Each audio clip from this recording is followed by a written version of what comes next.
Vamos a cambiar radicalmente de asunto. Saben ustedes que hemos venido haciendo una serie de entrevistas para conocer cuál es la valoración que hacen desde distintos sectores, distintos colectivos, cuál es la valoración que hacen después de 2 años desde que entrara en vigor la Ley de Vivienda Estatal. Hoy es el turno de la plataforma de afectados por la ocupación. Está con nosotros su portavoz, Carmelo Sevilla. Muy buenos días. Buenos días. Bueno, nosotros hablamos hace un tiempo con ustedes. Está clarísimo que ustedes son una de las partes, pues que uno de los colectivos que también lo está pasando mal, porque igual que lo pasan mal personas vulnerables, ustedes han visto toda otra realidad en la que se entremezclan de alguna manera personas vulnerables con personas que no sé si no lo son, o en cualquier caso parece que se da traslado, y esto creo recordar que con su compañero Ricardo también de la plataforma lo hablamos en su momento. Se habla del traslado, ¿no? De un problema social hacia ustedes cuando debería dirigirse al Estado. Vamos a ir por partes. ¿Cuál es la valoración que hacen ustedes de estos 2 años de Ley de Vivienda Estatal? Bueno, pues así una valoración rápida es que se han incrementado los derechos de los arrendatarios y también se han incrementado y mucho las obligaciones de los arrendadores. Uh-huh. Sí, dígame. Sí, no, digamos que es una ley que no gusta a ninguna de las partes que participa en la actividad de arrendamiento de vivienda, incluso en la construcción de vivienda nueva. Están incómodos tanto arrendadores como arrendatarios como las promotoras inmobiliarias, que están sufriendo una demora considerable en su actividad, precisamente por la paralización de disponibilidad de suelo, los costes que se les incrementan considerablemente. Hablan de que hay unos costes del 25% en impuestos, que requieren 14 requisitos administrativos para hacer una promoción inmobiliaria. Entonces, no puede ser una ley buena cuando todas las partes que participan en la actividad están descontentas. Uh-huh. Están conmigo 2 compañeros periodistas para hablar con usted, Pedro, si quiere. Don Carmelo, buenos días. A mí me gustaría preguntarle si usted ve utilidad, lo digo porque me ha llamado mucho la atención, estos últimos días hay una especie de orden interna dentro del Partido Popular para presentar en los diferentes ayuntamientos iniciativas, pues para reprochar un poco que la actual ley de vivienda pues no favorece precisamente el tema del alquiler, la promoción de vivienda, el parque de vivienda, etcétera, etcétera. Todo lo que conocemos que está dificultando el acceso a la vivienda en este país. Pero ¿no cree usted que a lo mejor sería más útil que hubiera un debate serio dentro del Congreso de los Diputados y eso no se debatiera en lugares donde prácticamente no se tiene posibilidad ninguna de cambiar absolutamente nada, y los que tenemos elegidos para legislar y para articular medidas de Estado como puede ser el acceso a la vivienda sean los que sí lo debatan? Mire, nosotros desde la plataforma de afectados somos un grupo de personas, como su palabra dice, afectadas, y lo que tratamos es de concienciar a todos los grupos políticos. Nosotros hemos mantenido reuniones con todos los grupos políticos del arco parlamentario, excepto raras excepciones que no voy a nombrar, pero ustedes pueden imaginar quiénes son. Entonces, el colectivo de arrendadores, pequeños propietarios y pensionistas somos los que tenemos el 93% del parque de vivienda de alquiler.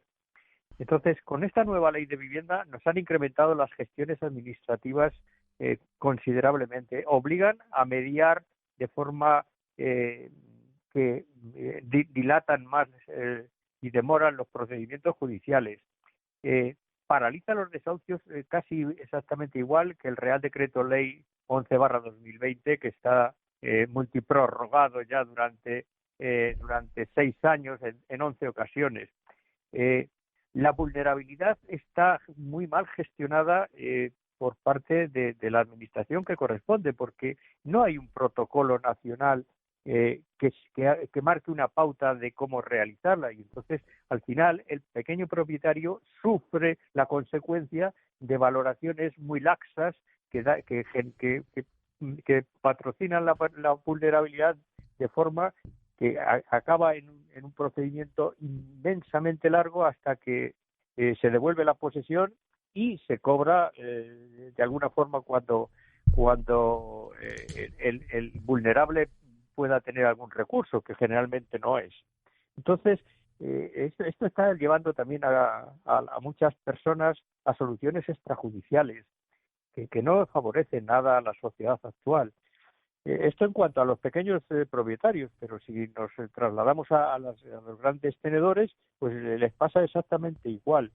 Les obligan a facilitar un alquiler social cuando la persona no tiene recursos e incluso genera una disfunción que consiste en que el ocupa al final tiene más ventajas que el ciudadano normal que está en espera de que los servicios sociales le proporcionen un recurso habitacional, y está en espera y le dan prioridad al ocupa que al final ha infringido la ley.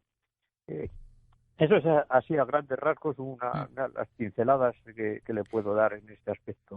Valentín. Sí, buenos días, señor Sevilla. Yo quería preguntarle qué datos son los que tienen ustedes en relación con las ocupaciones, sobre todo teniendo en cuenta si hay alguna comparativa de antes de la aplicación de la ley de vivienda y después, qué datos tienen y si son realmente preocupantes los datos sobre las ocupaciones de vivienda, porque usted ha dado algo que me parece importante, el perfil de las personas que están en esa plataforma, que son pues bueno, gente con una pensión, es decir, y porque después hay otro tipo de ocupaciones, señor Sevilla, de gente que a lo mejor pues se mete en promociones que no están terminadas, como pasa por ejemplo aquí en Lanzarote, que se meten en casas que sea un proyecto que se ha paralizado y se meten en unas casas que están a medio construir porque no tienen dónde quedarse, que es otro tipo de ocupación también, porque después el propietario ahí es el que tiene que intentar llevarlo a juicio para sacarlo. Pero a mí me interesa sobre todo los datos que hay sobre pues eso, sobre una pareja de pensionistas que se va de viaje con el inserso y cuando vuelve tienen a una familia metida en su casa y después se pegan años para sacarla, que seguro que hay casos. Me gustaría saber qué estadísticas tienen.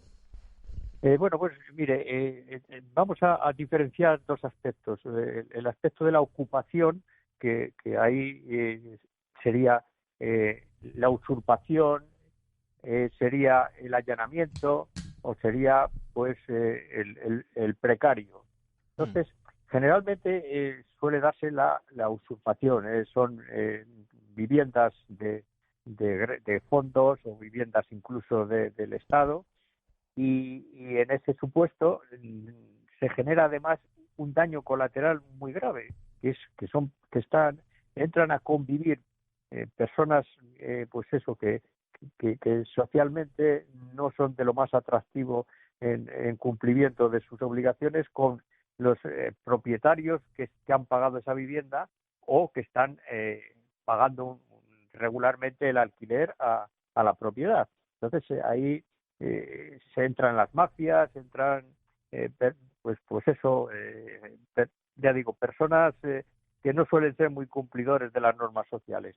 Entonces ahí es ese segundo apartado que es el daño social que generan. En cuanto a la ocupación, que son las personas que han entrado a una vivienda con su título de propiedad, que es una renta, que es un contrato de alquiler, y de repente pues apoyándose en una vulnerabilidad o falsa vulnerabilidad o en personas con poco escrupulosas dejan de pagar al arrendatario, al arrendador, y se genera esa digamos que faceta que es la que más se ha incrementado últimamente.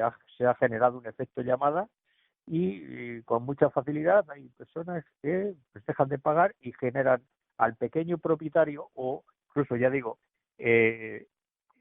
pensionista, pues un problema de quebranto económico y quebranto emocional muy grave. Mire, como le decía antes, los pequeños propietarios y pensionistas somos el 93% de las viviendas que hay en el mercado. Que claro, De esos, que eso, perdona, señor Sevilla, son los que fundamentalmente están los que se ven más afectados por la inquiocupación, es decir, exactamente. inquilinos con contrato que dejan de pagar. Sí. Vale. Pues de ese 93%, casi la mitad, aproximadamente el 46%, son personas mayores de 65 años, que, como es mi caso, pues lo que representa esa vivienda es un complemento a la pensión. Uh-huh. Y pasa de ser un complemento a la pensión a ser un decremento a la pensión, porque hay que pagar los gastos normales en la vivienda, pues como son los gastos de comunidad, las derramas que haya, uh-huh. los impuestos que también hay que seguir pagándolos, y con lo cual genera una distorsión y un quebranto de la calidad de vida muy, muy grave. Y solamente un 1,1% de las personas que de ese 93% que hablaba antes viven de la renta de alquiler. Que son personas a lo mejor que poseen pues 5, 6, 7, 8 las viviendas que sea. Las han adquirido legalmente, son suyas, pagan sus impuestos y tampoco hay que criminalizarlas. Pero lo grave es que a personas con recursos limitados se les haga actuar de escudo social cuando es obligación, y así lo dicen todas las instituciones, de las administraciones competentes. Entonces, hay datos muy recientes. Antes me decía qué información sí. manejamos. Pues mire, el Banco de España concretamente, el gobernador del Banco de España, que bueno, pues hace muy poco era ministro del gobierno, decía que la vivienda se está convirtiendo en un cuello de botella para la economía española. ¿Por qué? Pues porque hay un déficit que va de vivienda que va incrementándose paulatinamente. Entre el año 2022 y 2024 han desaparecido entre 400.000 y 450.000 viviendas del mercado que deberían de haber hecho falta. Entonces, pues como puede entender, no está mejorando con la nueva ley de vivienda la situación habitacional, sino que por el contrario se va paulatinamente empeorando. En cuanto a datos, le voy a dar otra pincelada de ocupación, que a pesar de que parece que pudieran decrementarse, pues nuevamente han subido, se han incrementado. Del año 18 al 21 se incrementaron el 41%, y del año 23 al 24 el 7,4%. Entonces, en un lustro se han incrementado un 34,5%. Uh-huh. Con lo cual, bueno, pues la información que maneja el Ministerio de Vivienda, que dice que todo va viento en popa, pues no sé de dónde sacan la información, porque todos estos datos que nosotros facilitamos son datos contrastados de fuentes fidedignas, no nos inventamos ninguna información. Que son públicas, además. Yo sí le quería hacer una última pregunta, porque se nos agota el tiempo. Si me podría decir cómo valora la propuesta que ha hecho el partido Sumar de prohibir por ley empresas de desocupación, y también proponen multar con hasta 600.000 euros a quien las contrate. ¿Qué le parece esa propuesta? Pues que lo tienen en su mano, lo tienen muy fácil. Si desaparece el efecto de la ocupación y la intiocupación, no van a tener trabajo ninguna de esas empresas, con lo cual es una actividad que la han generado ellos mismos con la inseguridad jurídica. Hay personas que, bueno, pues como la lentitud de la justicia es inmensa, pues recurren y las garantías son muy escasas, pues recurren a métodos alternativos que yo no recomiendo y desde la plataforma no recomendamos de ninguna manera. Uh-huh. Pero tengan en cuenta que los lanzamientos de desahucios se paralizan con mucha facilidad y que el mercado se bloquea. Entonces, hay personas que cuando sus recursos ya están al límite, pues buscan a esas alternativas que, ya digo, a mí me parecen que una sociedad moderna como es la española no debería tener necesidad de recurrir a esos actos que para nada son ni cívicos ni nada, sobre todo cuando no solo es una negociación, sino que se recurre a situaciones ya pues que están al margen de la ley. De otro tipo. Pues con eso nos vamos a quedar. Carmelo Sevilla, portavoz de la Plataforma de Afectados por la Ocupación, enormemente agradecidos porque haya entrado con nosotros y nos haya aportado esa visión sobre cómo lo ven ustedes, cómo lo están viviendo ustedes. Muchas gracias, buen día. Buenos días. Gracias por atendernos, o sea, por hacernos visibilizar nuestros problemas. Gracias. Gracias. Bueno, Pedro, pues